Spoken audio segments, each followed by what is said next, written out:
কয়েকদিন থেকে কিছু খেতে ইচ্ছে হচ্ছিল না, এজন্য আম্মুকে বললাম আম্মু আজকে চিকেন রান্না করো। তো আপনাদের সঙ্গে আজকে আমি শেয়ার করব কি করে আমার আম্মু চিকেন রান্না করে সেই রেসিপিটা। প্রথমে থিতা করা রসুন, তারপরে কাটা তেজপাতা দেয়া হলো। এগুলো দিয়ে এখন একটু হালকা নাড়াচাড়া করতে হবে। আম্মুর হাতের চিকেন এত সুস্বাদু হয়, সেটা ব্রয়লার হোক বা দেশি মুরগি হোক, খুবই টেস্টি হয়। এখন এর মধ্যে দিতে হবে কেটে রাখা স্লাইস করে রাখা পেঁয়াজগুলো। পেঁয়াজ দেওয়ার পরে এটাকে আবারও একটু হালকাভাবে নাড়াচাড়া করে পেঁয়াজগুলো জয়েন্টগুলো খুলে নিতে হবে, মানে পেঁয়াজ রসুন এগুলো যেন আলাদা আলাদা হয়ে যায়। এরকম একটু হালকা হলুদ হলুদ কালার আসলে এর মধ্যে দিয়ে দিতে হবে গরম মশলা। গরম মশলা দিয়ে আবারও এই মশলাগুলোকে একটু ভেজে নিবেন। তারপরে এর মধ্যে দিতে হবে আদা বাটা, জিরা বাটা, রসুন বাটা, মিক্স। এই মশলাটা দিয়েও একটু নাড়াচাড়া করে ভেজে নিতে হবে, না হলে কিন্তু মশলার একটা কাঁচা গন্ধ লাগবে। মশলা ভাজা হয়ে গেলে এর মধ্যে আম্মু দিয়ে দিল চিকেন ঢেলে দেওয়ার পরে এর মধ্যে আবার দিতে হবে আলু। আমার ছোট ভাই আর আব্বু আলু না হলে ওদের চলে না, তো ওদের জন্য আলু দিতেই হয় আমাদের।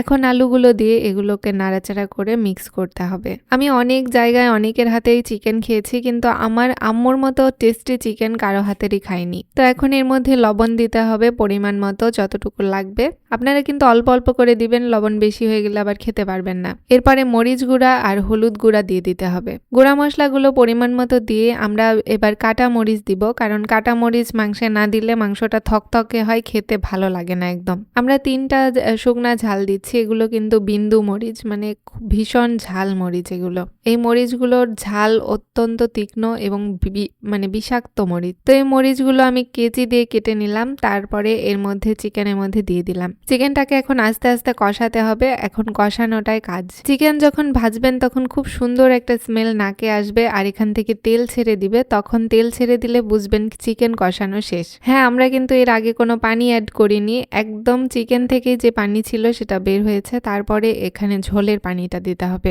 ঝোলের পানিতে একটু গরম পানি ইউজ করলে মাংস রান্নাটা বেশি সুস্বাদু হয়। তো আম্মু এখানে গরম পানি দিয়ে দিল, আর মাংসটা রান্নাটাও তাড়াতাড়ি হয়, একবারে মাংসটা সেদ্ধ হয়ে যাবে এজন্য। তো আমাদের এই চিকেনটা রান্না করতে প্রায় 15 মিনিটের মতো সময় লাগবে। এটাকে ঢাকনা দিয়ে ঢেকে রাখা হলো। আম্মু এদিকে চিকেন রান্না করছে, আর আমি এখানে চলে আসলাম এই জিনিসগুলো নিয়ে। আপনাদেরকে আজকে একটা দুর্লভ জিনিস দেখাবো। অনেকে এটা দেখেছেন, আবার অনেকে এটা দেখেননি। যাদের শৈশব খুব সুন্দর ছিল তারাই এই জিনিসটা দেখেছে। অনেক আগে আমরা এগুলো ইউজ করতাম, তখন যখন কারেন্ট চলে যেত তখন এগুলো আম্মু মুছে রেখে দিত। আমাদের এক্সাম হলে, এক্সামের মধ্যে যদি কারেন্ট যেত তখন এগুলো দিয়ে পড়তাম। এটার নাম কিন্তু হারিকেন। আপনারা কারা কারা চেনেন কমেন্টে জানাবেন। আমরা আমাদের নওগাঁর আঞ্চলিক ভাষায় বলি হারিকিন। তো হারিকিনের আলোতে আমরা পড়েছি ছোটবেলায়। এসএসসি টাইমে অনেক সময় কারেন্ট যেত, তখন চার্জার লাইটও ছিল, কিন্তু লাইটের পাশাপাশি এটাতেও আম্মু তেল তুলে রাখতো। বলা তো যায় না কখন কোনটা লাগে, এজন্য।